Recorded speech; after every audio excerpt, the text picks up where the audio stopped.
अनाधिकृत व्यक्तियों के प्रवेश पर प्रतिबंध के लिए अपने कार्मिकों और सड़क उपयोगकर्ताओं तथा पैदल चलने वालों सहित आम जनता को प्रभावी ढंग से सूचित करने के लिए और उन्हें दुर्घटनाओं से बचाने के लिए ठेकेदार को काम के दौरान हर समय पहरेदारों को नियुक्त करना चाहिए।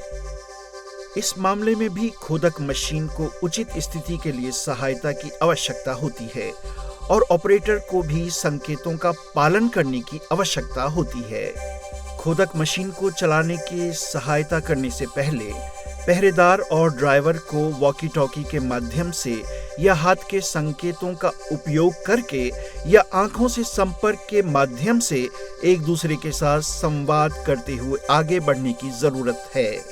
यदि चालक की नजर पहरेदार पर नहीं पड़ती है तो उन्हें तुरंत संचालन बंद करना आवश्यक है। ऐसा करने से ड्राइवर और पहरेदार पारस्परिक रूप से अपनी सुरक्षा सुनिश्चित करते हुए कार्य को आगे बढ़ा सकते हैं। एक दूसरे के ऊपर या नीचे काम करने की अनुमति नहीं देनी चाहिए। इस मामले में संबंधित कामगारों को एक दूसरे के बारे में पता नहीं था और आवश्यक सावधानी न बरतते हुए काम किया गया, जिससे दुर्घटना हुई। ठेकेदार को किए जा रहे कार्य के स्थान, विवरण और समय का सावधानीपूर्वक समन्वय करना चाहिए। जब एक दूसरे के ऊपर या नीचे काम करना अपरिहार्य हो तो अतिरिक्त पीपीई और कार्य उपकरण जैसे कि सीलिंग्स और सुरक्षा जाल प्रदान किए जाने चाहिए। इसके अलावा एक दूसरे के ऊपर या नीचे काम करने की स्थिति में पहरेदारों की नियुक्ति कर ऐसी दुर्घटनाओं से बचा जा सकता है। जेएसएसएस में उन क्षेत्रों में अनाधिकृत पहुंच और प्रतिबंधित किया गया है जहां खतरनाक काम हो रहा है। इसलिए जिन क्षेत्रों में काम किया जा रहा है उन्हें उचित घेरा या सुरक्षात्मक अवरोधों द्वारा स्पष्ट रूप से चिन्हांकित किया जाना चाहिए। इस मामले में अधिक दृश्यमान बैरिकेड्स का उपयोग किया जाना चाहिए था और उन्हें संकेतों और प्रकाश व्यवस्था द्वारा स्पष्ट रूप से अलग किया जाना चाहिए था। ऐसा करने से ऑन साइट और ऑफ साइट दोनों जगह के लोगों को सुरक्षित किया जा सकता है।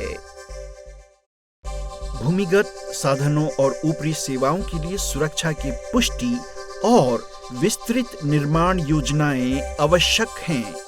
इस मामले में कामगार को अपना काम पूरा करके जमीन पर लौटना अपेक्षित था, जहां से वे मोबाइल फोन से समन्वयक से संपर्क करता और समन्वयक तब सब स्टेशन को बताता कि काम पूरा हो गया है और बिजली चालू करना सुरक्षित है। हालांकि काम समाप्त होने की अपेक्षित समय के बाद भी कोई सूचना नहीं थी और चूंकि समन्वयक अपनी जगह पर मौजूद नहीं था, इसलिए सब स्टेशन कर्मचारी ने स्वयं ही बिजली चालू करने का निर्णय किया, जिससे दुर्घटना हुई। सुरक्षा बेल्ट पहनने और साइट तथा एचएसओ के बीच अच्छा संवाद बनाए रखने के कार्य दुर्घटनाओं को रोकने में मदद मिलेगी। अध्याय 4 में केवल बुलडोजर और क्रेन जैसी बड़ी निर्माण मशीनरी ही नहीं, बल्कि वाइब्रेटरी कॉम्पैक्टर जैसी छोटी मशीनरी तथा ड्रिल और आरी जैसे उपकरण भी समाविष्ट हैं। छोटे औजार और उपकरण भी खतरनाक हो सकते हैं। इन उपकरणों का उपयोग करते समय सुरक्षा निरीक्षण और कामगारों को सुरक्षा शिक्षा प्रशिक्षण प्रदान किया जाना चाहिए और सुरक्षा योजनाओं के अनुसार उपकरण पर उचित उपयोग किया जाना चाहिए। इस मामले में कामगारों के लिए शिक्षा की आवश्यकता है कि उन्हें ये ख्याल रखा जाए कि किकबैक क्यों होता है, ब्लेड कवर इसे कैसे रोकता है, किकबैक होने की स्थिति में उन पर क्या प्रभाव हो सकता है और सही औजार और उपकरणों का प्रयोग करने का क्या महत्व है।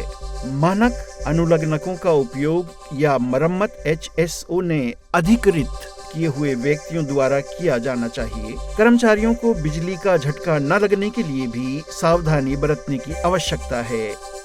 वैसे गोलाकार आरी का उपयोग करते समय काटे जा रहे टुकड़ों के अलावा गोलाकार आरी खुद भी किकबैक हो सकती है।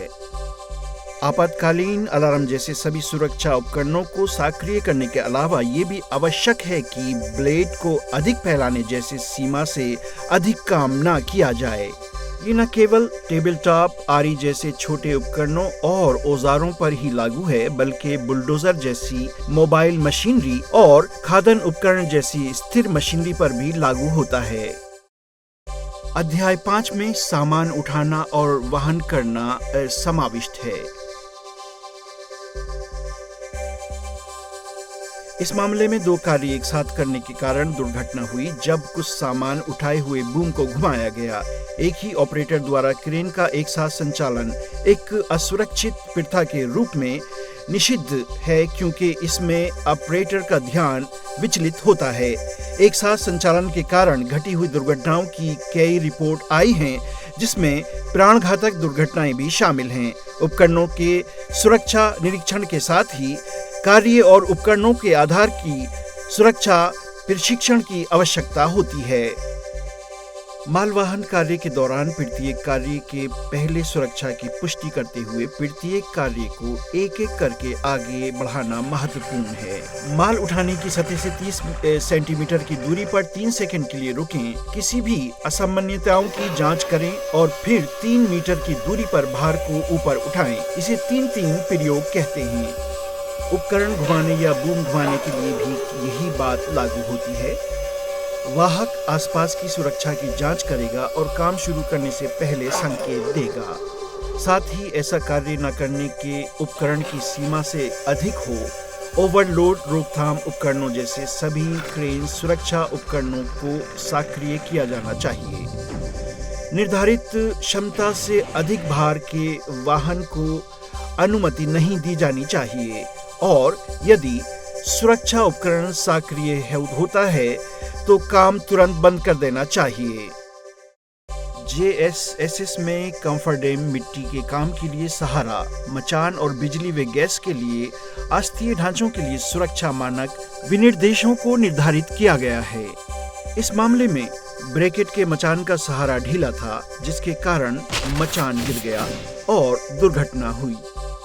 सहारे के लिए मचान, मोबाइल मचान, लटकते मचान और मोबाइल एलिवेटिंग वर्क प्लेटफॉर्म में अपने स्वयं के वजन और अधिकतम भार क्षमता के कम से कम 4 गुना सहारा देने की क्षमता होनी चाहिए। सुरक्षा योजनाओं के अनुसार डिजाइन और स्थायी निर्माण की आवश्यकता के साथ ही उपयोग से पहले तथा परिवर्तन या विस्तार करते समय और प्रतिकूल वातावरणीय परिस्थितियों के बाद इनका निरीक्षण करना आवश्यक है।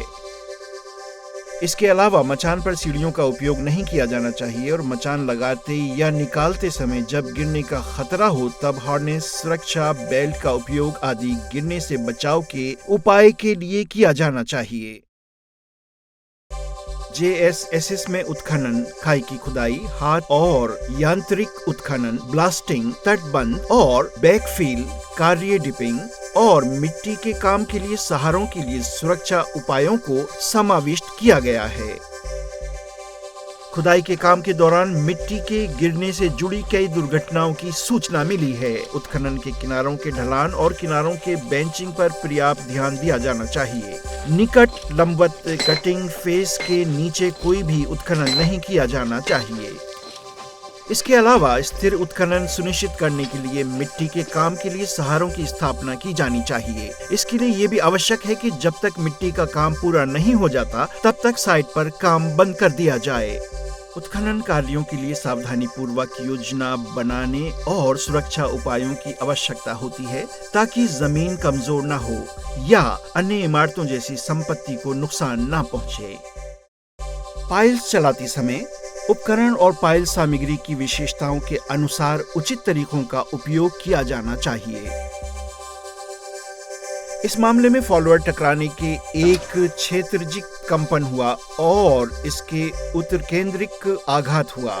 साथ ही पाइल सामग्री की स्वीकार्य बल के अधिक आघात के कारण पाइल सामग्री क्षतिग्रस्त हो गई और कैप गिर गई। पाइल और हैमर के केंद्र के बीच कोई मिक्स अलाइनमेंट तो नहीं है, इसकी समय समय पर जांच की जानी चाहिए। इसके अलावा पाइल सामग्री को सहनीय सीमा के अधिक बल और संख्या के साथ नहीं मारा जाना चाहिए। पंप से कंक्रीट डालते समय विभिन्न सुरक्षा उपाय किए जाने चाहिए। कामगारों को कंक्रीट पंप डिलीवरी पाइप और नलिकाओं के आउटलेट के नीचे या सामने नहीं होना चाहिए और पाइप के अवरुद्ध होने की स्थिति में पंपिंग तुरंत बंद कर देनी चाहिए। कामगारों को एक सुरक्षित स्थान पर ले जाने के बाद नली को फिर से इस्तेमाल करने से पहले अंदर के दबाव को निकालना चाहिए। उस समय कामगारों को कंक्रीट पंप डिलीवरी पाइपों के आउटलेट के सामने और नीचे नहीं आना चाहिए ताकि वे पाइपों या फड़फड़ाती नलिकाओं से ना टकराएं।